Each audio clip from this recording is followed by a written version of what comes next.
What's going on, YouTube? Out here, it is super hot, and I'm put some stuff that I didn't get a chance to get watered in, but I wanted to show you the makings of some brown patch. Now, I got that honest, and we had some rain that every day for about almost a month, and it was warm temperatures. I couldn't get out here and really treat it, but I got it treated now. But that's just one of the things that I like to get understood. So anyway, went ahead and cut this yard. Still got a little bit to do.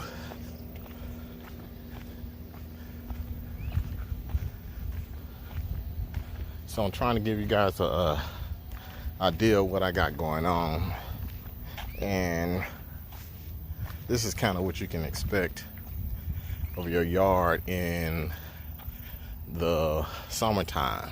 So this is something that this is not even typical summer. And I say that because, we had an unseasonably wet May and June, just crazy amount of water.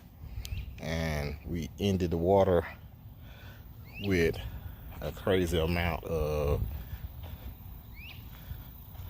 heat, unseasonable heat.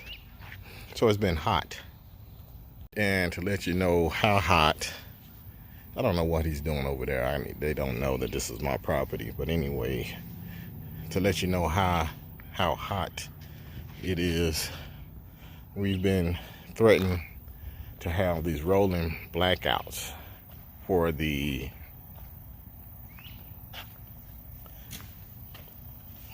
extreme amount of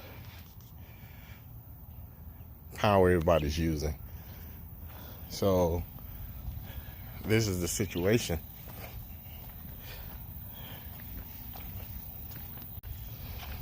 Yeah, I had no idea, but it's so much, this is so far away from my house that people probably just don't put two and two together. One person actually came and tried to buy this side yard over here until I told him that it was mine, it wasn't for sale. But anyway, went ahead and put a private property sign out here, just to put people on notice. I really don't care about them using the walkway, but the pet poop and all that other stuff is just disrespectful, and the trash and all of that. But that's not the subject of the video. So here you can see that's a little bit of brown patch that was coming on. I've already treated the yard, and I'm going to I had some left over, so I'm going to go ahead and spray that because I put a preventative application out. But there's a brown patch already there, so I need a curative rate there. So I'm going to put a curative rate down on the spots that I actually see. But anyway, I know these videos are all raw. All of my stuff is raw. But this is kind of what it's been hot. It's been really hot. And one thing I noticed, that even though it's been super, super hot, and we all know how hot concrete is, and I'm wondering how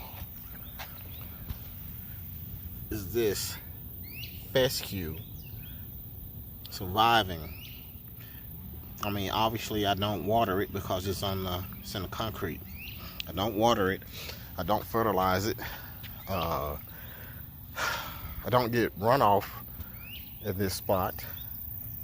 And you know the concrete is super hot. Concrete is super hot, yet the fescue is surviving. And I had a lot. I saved these just for this right here. Just for this video here. I had it going all along here. I know forgive my concrete, I'm going to get to that. But that's an example of how it's not necessarily the heat that you guys who attempted to plant fescue and it died. It's not necessarily the heat, because trust me, that gets way more heat than the actual lawn. As a matter of fact, it gets no humic, no fertilizer, no what is it? Stuff that I use to try to keep it going. No hydrotane, none of that.